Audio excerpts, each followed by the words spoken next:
Olá, sejam muito bem-vindos a mais um episódio do nosso podcast que é feito com tanto carinho para vocês, o podcast Voz que Eleva. Sempre, como eu falo, diante de todos os nossos episódios anteriores, o objetivo desse podcast é trazer conteúdos que talvez você não esteja tão acostumado, né? Mas que vai fazer muito bem para você, conteúdos edificantes, conhecer histórias inspiradoras. A gente traz aqui diversas histórias de pessoas que realmente têm um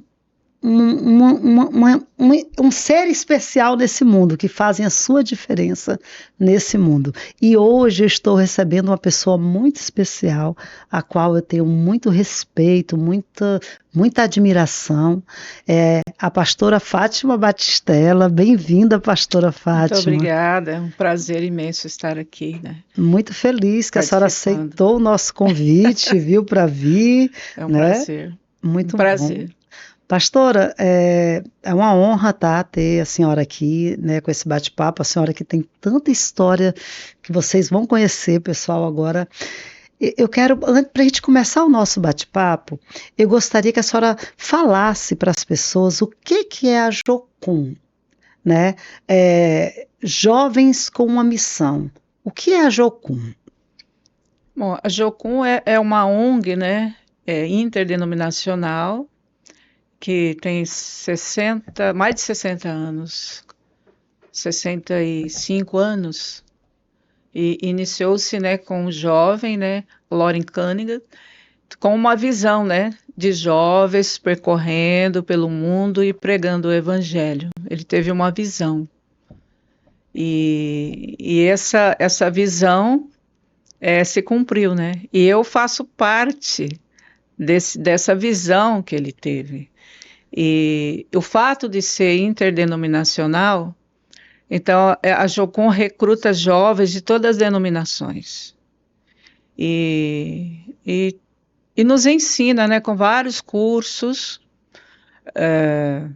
Hoje nós temos quase em todos os países, né, a Eu Jocum. observo que a Jocum ela é internacional em todos os países e a atuação dela é muito forte em países realmente onde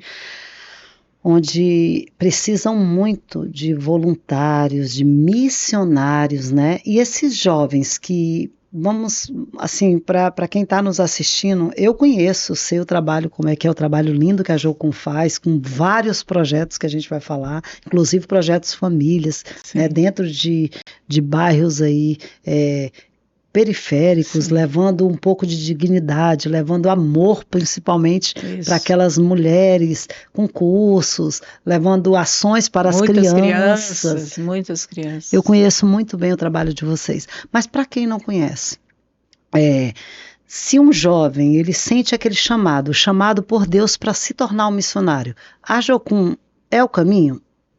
Com certeza. Porque ela é um leque de opções para você servir no mundo, dentro do seu chamado, da sua vocação. E a Jocum tem vários cursos, né, que você pode fazer, tanto aqui no Brasil como fora, né? Nós temos a Universidade das Nações, no Havaí, e o primeiro curso é a ETED, né? Escola de Evangelismo Discipulado, É, que a duração é de 5 meses, né? E aqui na Jocum Rio Branco inicia-se em março. E é a porta de entrada para a missão, para você cumprir seu propósito. Eu não vejo uma opção melhor, porque são 5 meses, mas muito intenso.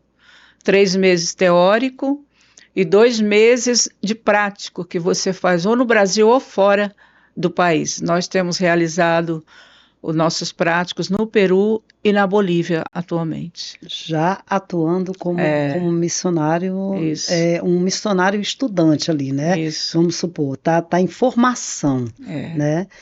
E pastora, fala pra gente, já que estamos falando já de missão, fala pra gente o que é, como que foi para a senhora, né? A sua história, com o seu chamado.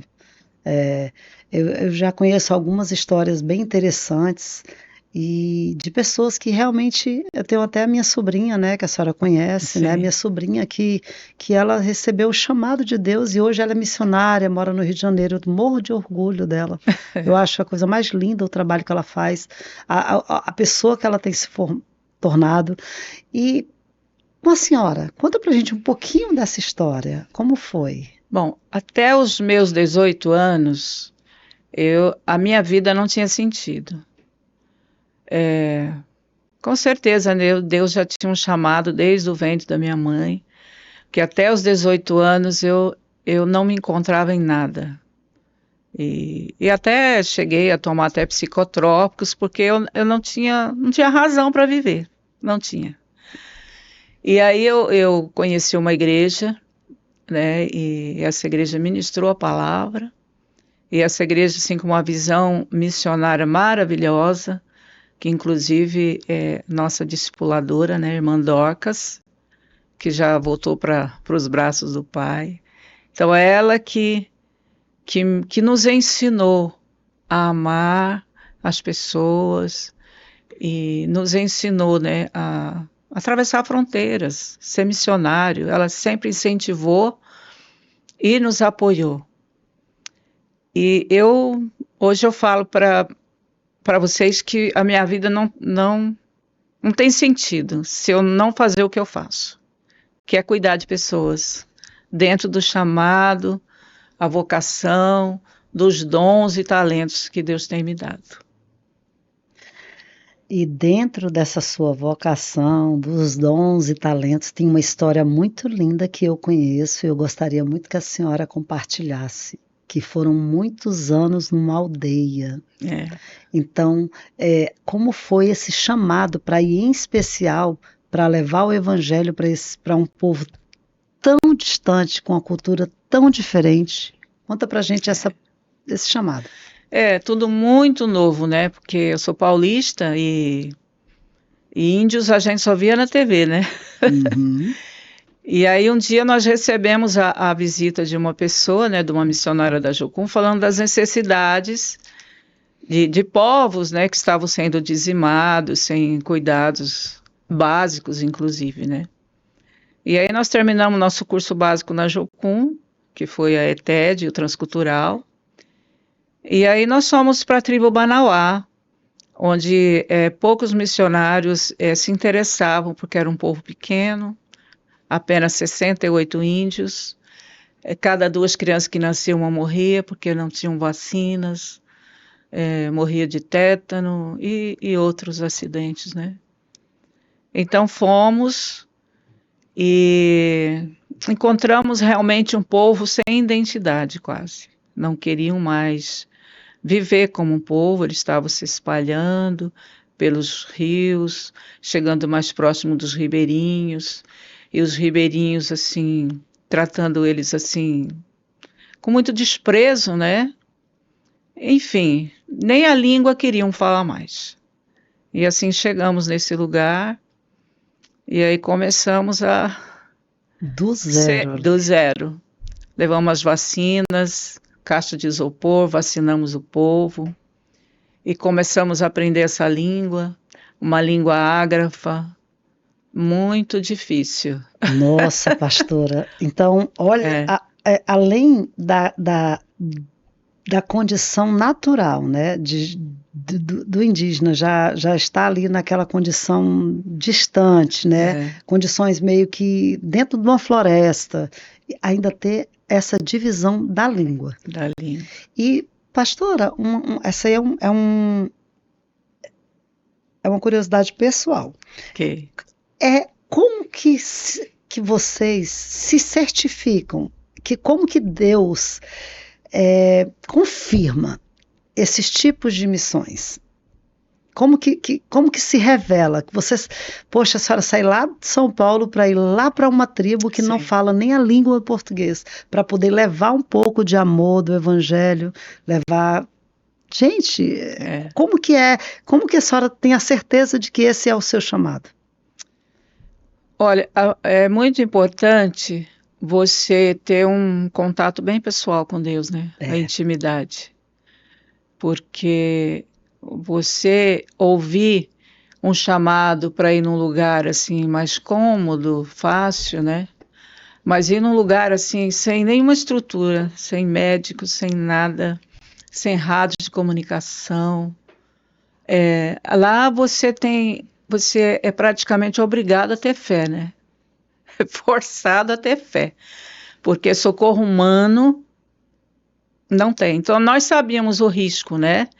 Que nós corrimos ir num lugar desse, mas é aquela convicção vinda do Espírito Santo, né? Nós tínhamos apresentaram para nós alguns nomes de aldeias, né? Tribos diferentes, mas aquela mais desprezada foi o que mais o Espírito Santo tocou no nosso coração, porque os missionários que tinham ido adoeciam e de malária e muito difícil acesso, e aí eles não voltaram mais.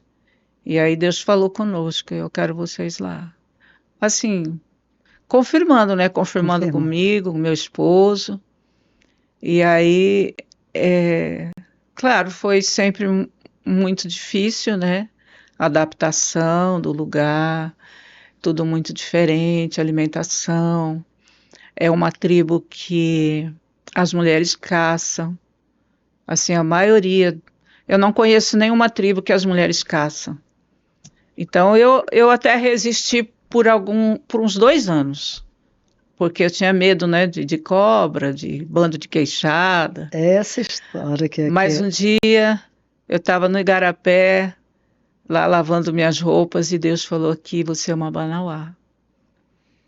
E você vai fazer o que elas fazem. Aí a senhora foi caçar. Aí eu fui caçar com elas. Nossa. E aí a primeira caçada eu matei 2 porcos. Aqueles porquinhos do mato. E elas falaram: agora você é uma Banauá. Olha só. E assim, a palavra de Deus, elas receberam muito mais, né? Quando eu estava com elas, na selva, na beira do rio, ministrando, né? As oportunidades, assim, de que eles não criam, né? Em Jesus, não conheciam. Não conhecem. Não Nunca nem conheciam. ouviram falar, né, pastora? Sabia que existia um anjo maior, um Deus maior, que eles chamavam de Duni Quanã, o Deus verdadeiro. Mas eles não sabiam o nome desse Deus. Então nós não mudamos a cultura, a gente nós acrescentamos só isso. Esse Deus tem um nome. Esse Deus, esse Duni Quanã, é Jesus Cristo. Que morreu, então só acrescentamos. E aí, né, houve muitos milagres. E em uma dessas caçadas aí eu fui picada de cobra venenosa, né? Conta pra gente um pouco, pode ficar à vontade, pastora, conta pra gente como é que foi essa... Porque não tem acesso a médicos, medicação, né? Para ter soro antiofídico você tem que ter uma geladeira, né? Isso. Então nós não tínhamos, né? E era um domingo de manhã e não tínhamos filhos ainda. E nós falamos, vamos caçar, porque estava escasso, era verão. Vamos orar para Deus nos livrar de animais peçonhentos, né? E aí até oramos, né? No caminho mesmo, entrando na mata. Aí passou mais ou menos 20 minutos, o Daniel na frente, os cachorros, né? 2 cachorros, o lince e o puma. Os companheiros ali. E aí eu estava mais ou menos 20 metros atrás. Uhum. Aí eu senti que algo bateu na minha perna.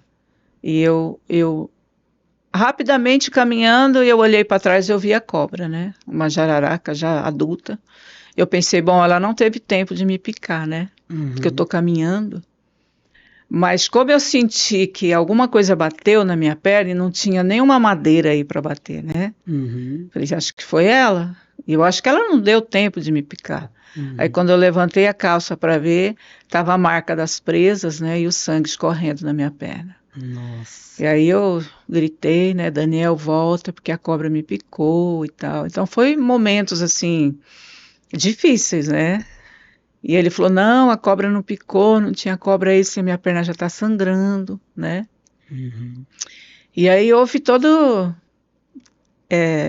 matou a cobra, mas a cobra não morreu na hora. Quer dizer, atirou, mas não morreu. Aí os cachorros foram em cima e a cobra picou os 2 cachorros, né? Nossa. E eles morreram? Então, mas aí, todos os dias, nós temos o hábito de orar, de interceder pelo povo. E uma dos pedidos era: Senhor, manifesta o teu poder no meio desse povo. Porque os nativos não se convencem com palavras. Você tem que andar na agenda de Jesus. Curar os enfermos, expulsar os demônios. É para eles viverem, né? Os nativos são assim. Se bem que na nossa cultura aqui fora, né? Como precisamos ver mais isso, né? Esses milagres. Verdade. Então, a gente orava assim para Deus manifestar. Só que é uma oração perigosa até, né? A gente nem imaginava que Deus iria me usar para manifestar esse poder. E aí o Daniel me carregou nas costas, né? Chegamos lá na aldeia. Aí os índios falaram para o Daniel, né? Foi a jararaca que picou. E olha, seus cachorros também foram picados, eles já estão sangrando, estão inchados. E você vai perder a sua mulher e seus 2 cachorros. Então, eles são assim, né? Bem direto, né? Meu Deus, mas mais uma situação assim de... E a senhora, ouvindo isso? Aí ela... O que aconteceu? Já deu algum... Não, aí eu fiquei lá no chão da minha casa de Paxiúba, né? E as mulheres foram me visitar. E elas me velaram viva. Eu senti o que é um velório. Porque elas achavam que a senhora ia mesmo? Não, elas estavam se despedindo, é assim mesmo. A minha filha morreu, assim, durou algumas horas. O meu marido também morreu. Aí foram contando histórias, né? Assim, de mortes por causa desse veneno, né? E a senhora? Eu não sabia nem o que pensar. Eu estava aí, o Daniel falava: não se mexa para o veneno não espalhar, fica aí parada. Mas já fazia quase 1 hora, né? Que a cobra tinha me picado. Aí, no momento, eu fiquei só lá, e o Daniel cuidando dos cachorros, né, que estavam mal. E aí eu senti uma presença maravilhosa de Deus.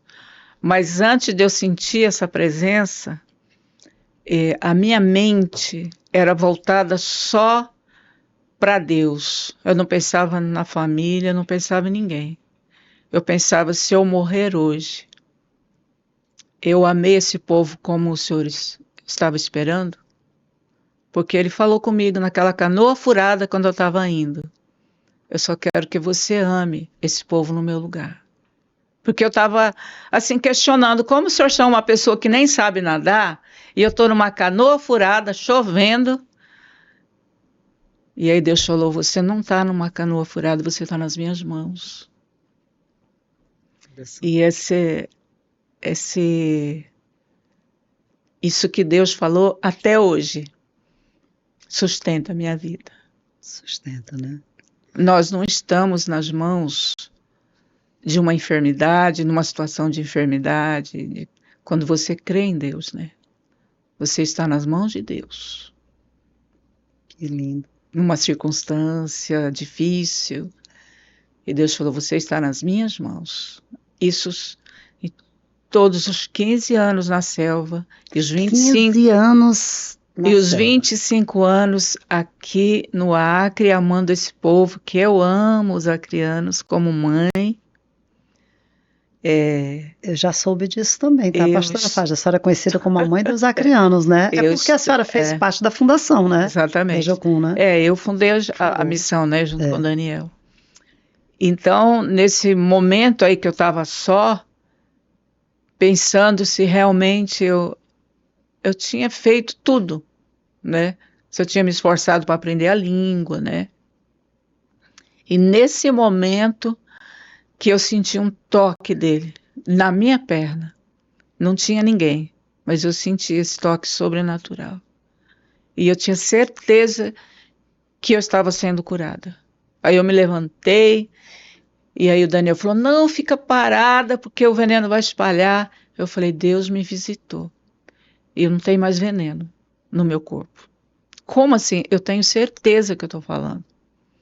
Aí os índios viram que eu fiquei bem, Como assim, né? É. Mas eles falaram, bom, ela não morreu, mas os cachorros vão morrer. Aham. Aí os cachorros para nós era igual filho, né? Não tinha filho. Será que a gente pode orar para cachorro? E aí? Nós oramos pelos cachorros. Em uma semana eles estavam caçando com Daniel. Olha só.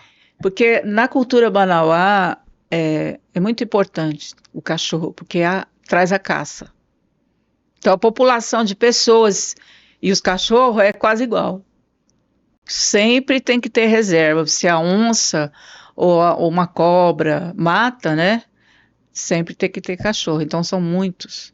Então eles ficaram maravilhados com esse milagre. Milagre visível ali para eles, né? E aí nós falamos, né? Não usamos medicamento, mas foi o poder de Deus. E foi aí que lembramos da nossa oração, né? Manifestar o poder dele no meio do povo. E a partir dali, os índios começaram a eles mesmos orarem pelos doentes. Tem milagres de cura também, de picada de cobra. Inclusive, eu estou fazendo um livro com eles sobre os milagres, na língua banauá. Eu e eles, né?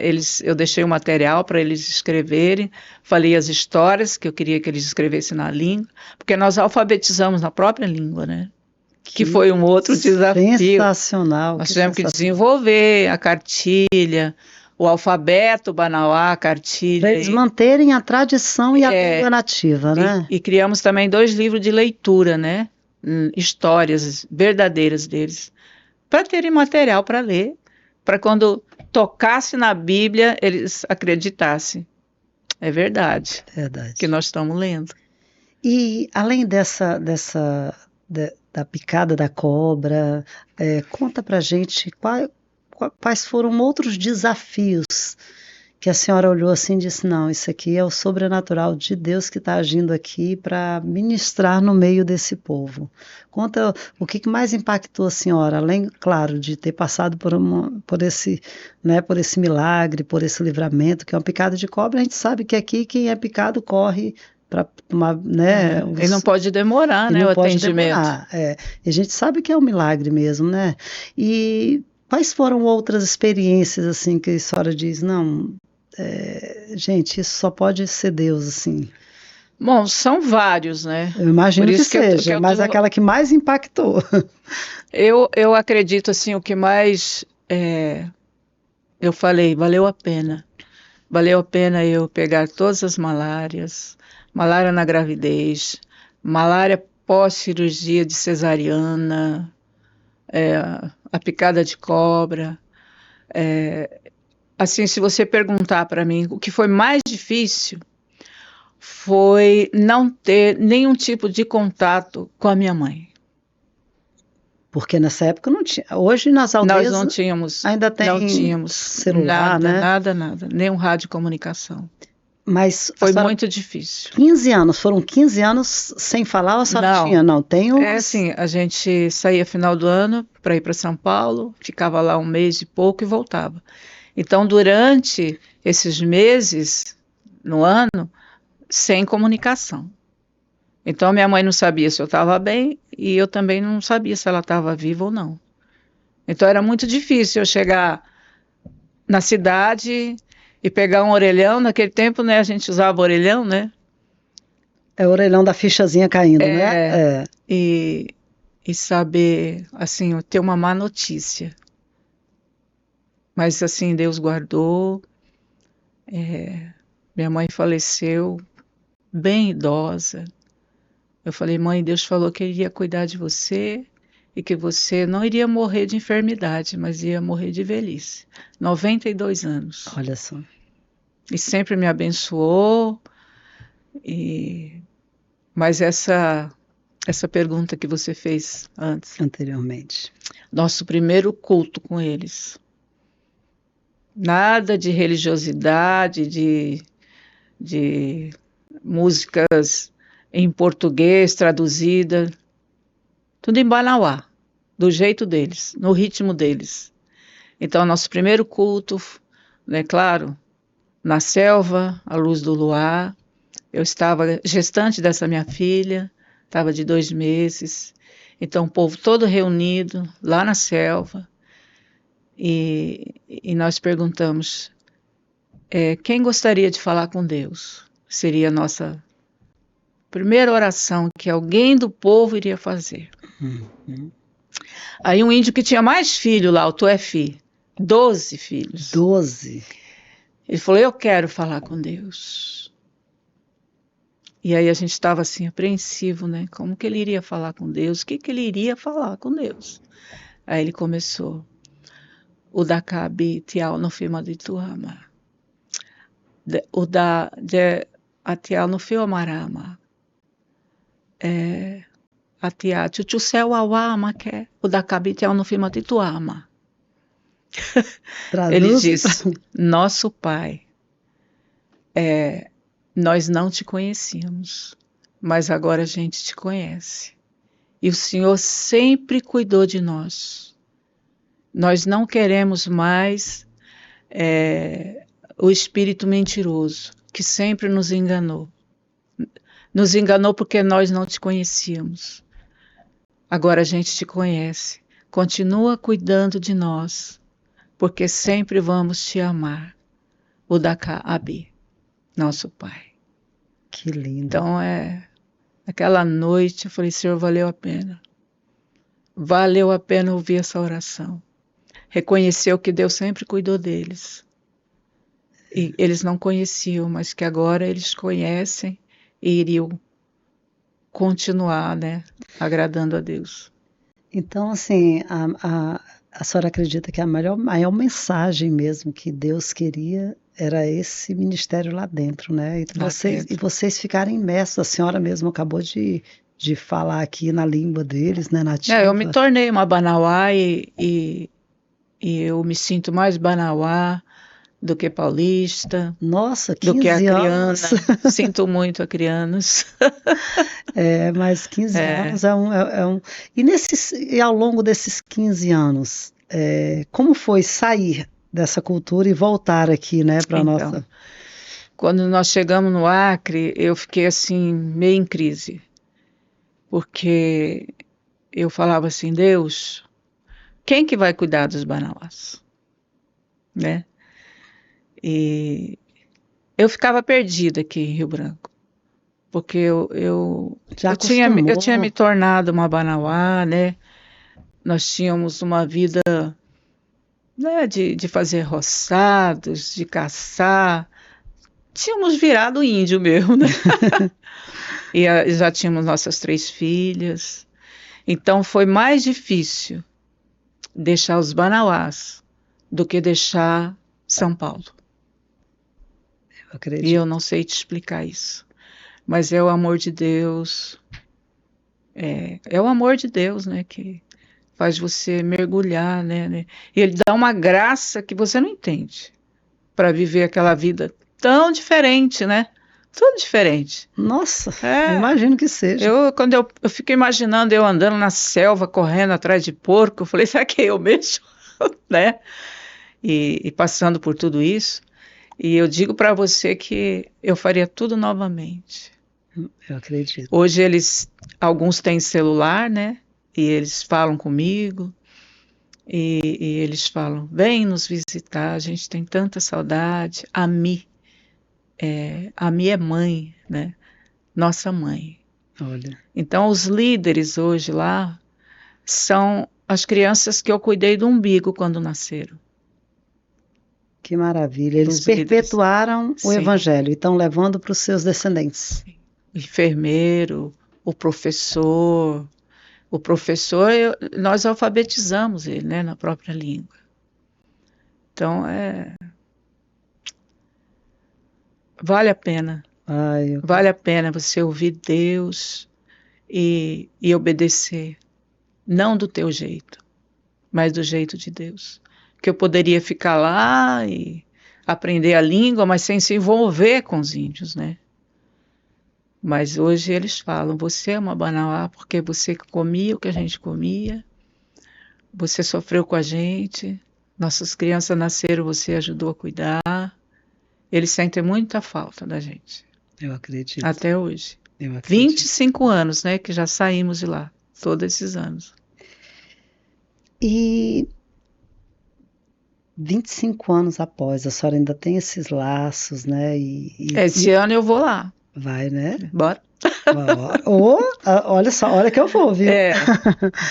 Só que você não vai pegar uma canoa furada, você vai pegar um hidroavião. É, né? É, As coisas melhoraram é, da época para cá, né? é. Inclusive com a própria tecnologia, né? Que hoje eles estão tendo essa comunicação, né, Tem, pastora? com certeza. E me fale assim, de um sonho. Eu queria saber da senhora, assim, um sonho que a senhora nutre no coração, da parte de missão, na parte de levar o evangelho. É, a senhora já tem essa história linda, né? Levou a um povo totalmente isolado, né? É. Não só vocês não chegaram não só para levar o evangelho, vocês chegaram para realmente para abraçar a cultura, para se tornar parte, para se É um tornar povo que membro. realmente estava morrendo, né? Sem identidade. Então, hoje a senhora tenho certeza que carrega aí, porque eu vejo o brilho nos seus olhos, a gratidão de fazer parte, né? De ouvir a É. voz de Deus. E qual é um outro? Eu soube que recentemente a senhora também ajudou lá a instalar uma base lá em Cochabamba. Então eu creio que esse coraçãozinho aí tem muitos sonhos de levar o evangelho e chegar a lugares que as pessoas muitas vezes nem querem ir, né? Vamos citar um exemplo. Eu estava vendo uma reportagem sobre os missionários. Infelizmente, pastora, a gente vive numa sociedade que as pessoas vivem muito de aparecer na internet.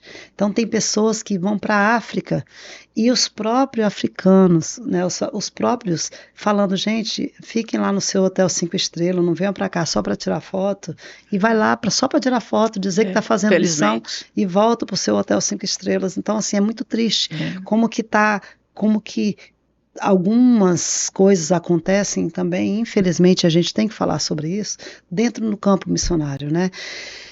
E eu creio que a senhora tem esse sonho, tem sonhos ainda aí vivos de levar esse evangelho e ver missionários, né, que vocês estão ali criando, educando para poder levar a palavra de Deus, né? Conta pra gente. É. Como eu estou aqui há 25 anos, e eu invisto muito minha vida, meu tempo, nos acrianos. E um dos meus sonhos é mudar esse quadro de, de filhos de ninguém. Por onde eu tenho andado, né, como eu fui em Cochabamba, agora eu não vi desestrutura familiar como nós vemos aqui no Acre. Não vemos. Esse povo nas invasões e muitas igrejas, né, muitas igrejas. Então, sempre que eu posso, eu comunico às igrejas para irem até essas pessoas. Irem. Porque você não faz missão, então para fazer missão eu preciso deixar tudo. Não, dentro da sua profissão, a sua área de influência. Se você é um médico, você é um missionário aí. É um missionário. Então, eu sempre falo, né, e ensino isso. Você precisa entender, nessa sua única vida, né, essa sua única vida, qual é o propósito de Deus, né? Como professor, eu digo para uma amiga que é ginecologista, né, obstetra, eu falo, cada bebê que você Coloca no mundo coloca no ali. mundo, você já abençoa a vida dele, porque que, que vocação Que dom, maravilhosa, né? que vocação maravilhosa. Então, esse é um chamado que Deus tem para você.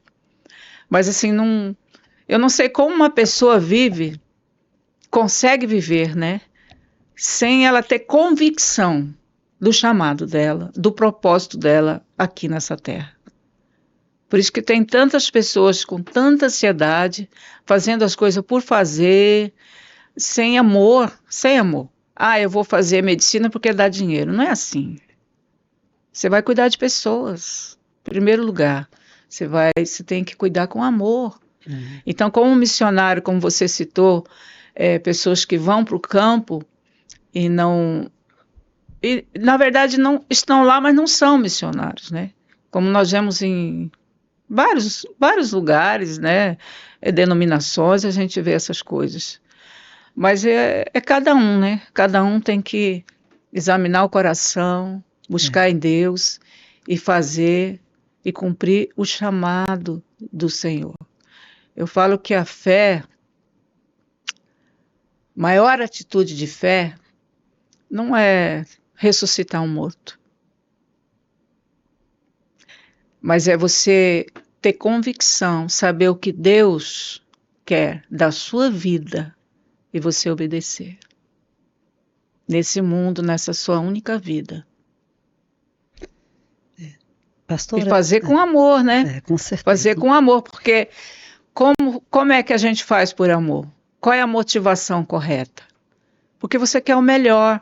Você não está pensando no dinheiro que você vai ganhar, no status. Não. É por amor. Por amor. E ele é o nosso maior exemplo. Eu costumo até assim, fazer uma brincadeira com as minhas filhas. Eu digo assim, a gente vive nesse mundo aqui e um dia a gente vai estar em frente ao nosso pai. Então ele vai perguntar, o que você fez com a vida que eu lhe dei? Né? E eu acho que a missão é muito isso. Com os filhos que eu te dei. Com os filhos que eu te dei. E o que a gente observa nessa nossa geração que nós estamos vivenciando e vendo que está um mundo tão diferente, né, daquilo que da nossa infância, e o que a gente observa?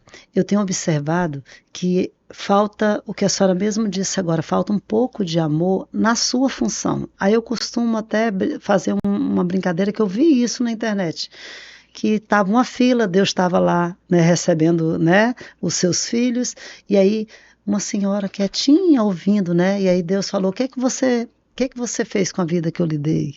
E aí um missionário falou, olha, eu fui para muitas nações, eu ganhei muitas almas, tá bom, entre para o reino dos céus.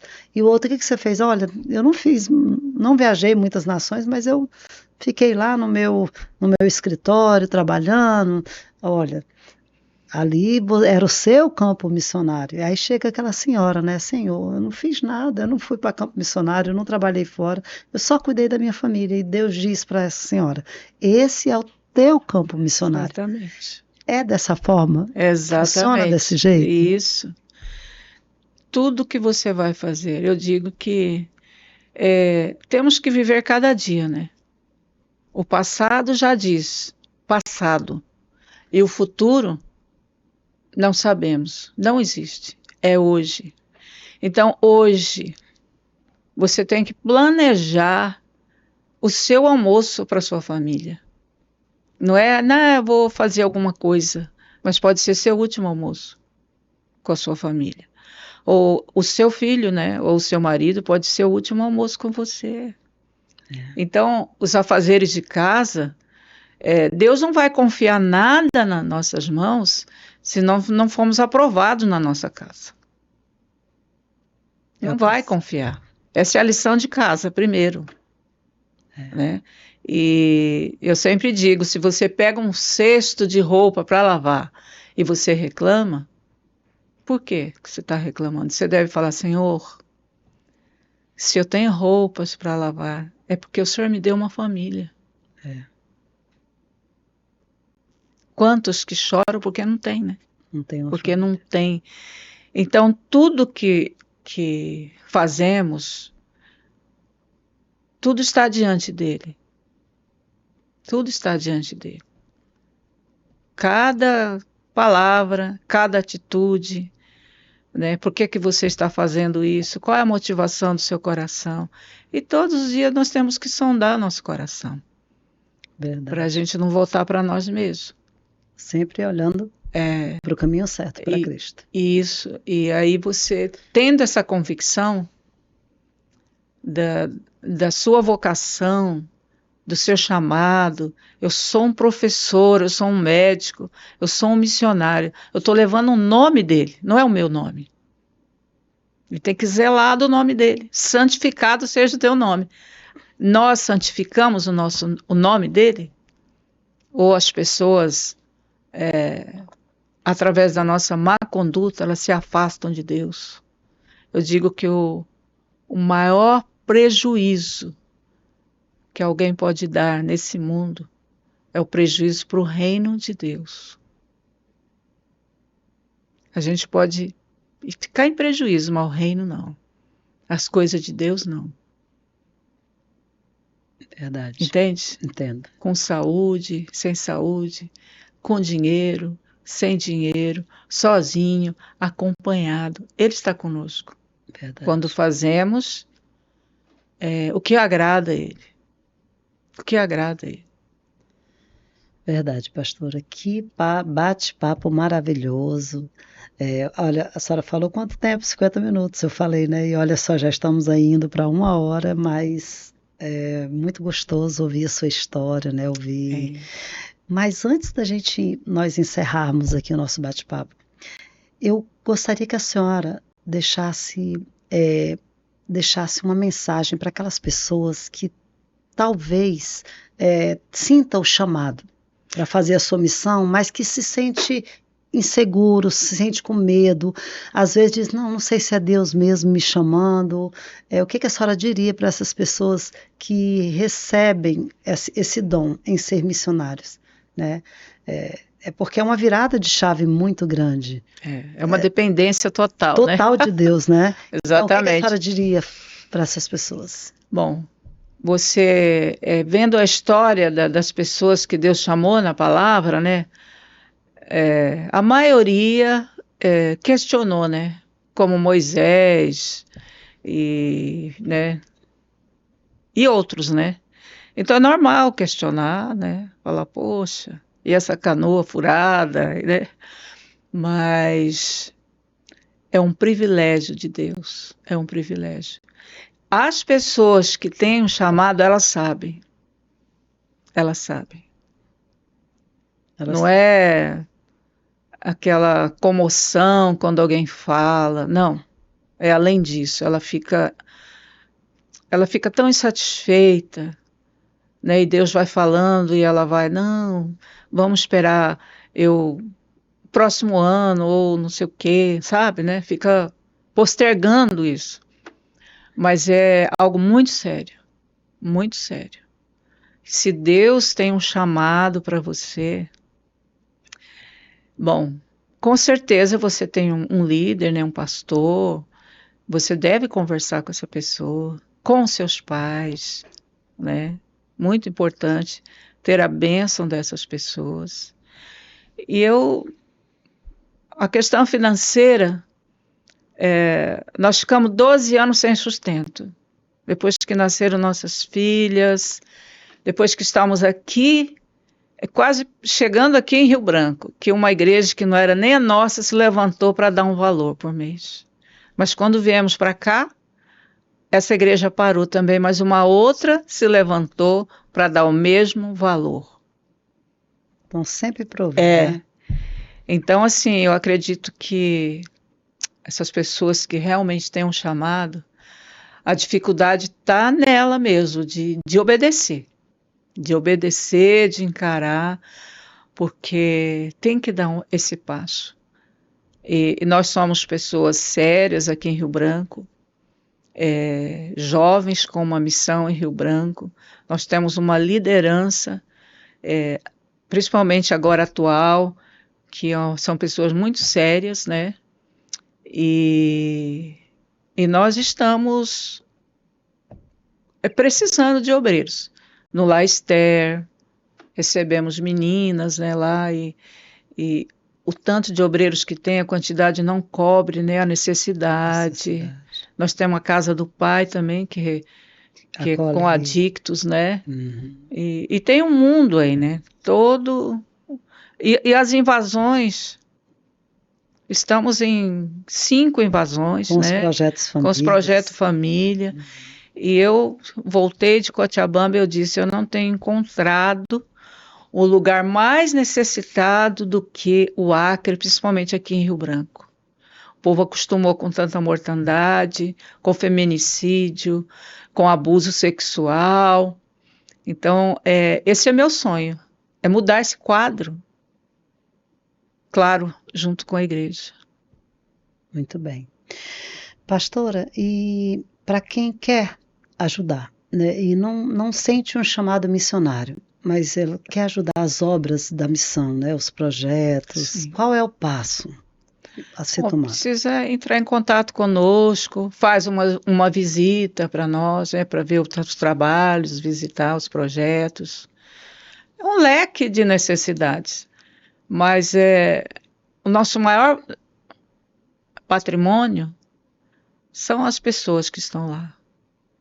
Porque eu falo que amar de verdade dá muito trabalho. Eu acredito que sim. Cuidar de pessoas que nem a família dá conta mais. Nossa. Então, de repente você já se aposentou e você quer doar um dia na semana para ajudar lá no Laster, que nós estamos precisando muito. Ou se você quer fazer o curso, né, que inicia em março. E tão próximo aqui, né? Pertinho. É. Muito bem. Muito obrigada, pastora Fátima. Foi um prazer, uma honra receber a senhora aqui, né? Trazer um pouquinho aí dessa história. Eu que conheço muito bem, né, o projeto Família, que desde que minhas filhas tinham 2 aninhos de idade, eu lembro que eu levava elas para dentro da comunidade, a gente fazia cachorro-quente, fazia as ações. Infelizmente, hoje, por conta da violência, a gente não consegue mais ter aquela constância, mas a gente continua ajudando ali como pode, e eu acho que vale muito a pena, são pessoas muito sérias, vale muito a pena conhecermos mais sobre a Jocum e sobre todas aquelas pessoas que estão ali, aqueles missionários que transbordam amor. Muito obrigada, tá, pastora? Obrigada mesmo. Eu que agradeço a sua disposição, né, essa oportunidade de tudo para a glória de Deus, né? Tudo para a glória dele. Muito obrigada. Tudo para ele. Obrigada. Tchau, tchau, pessoal. Deus abençoe. Deus abençoe a todos. Até o próximo episódio.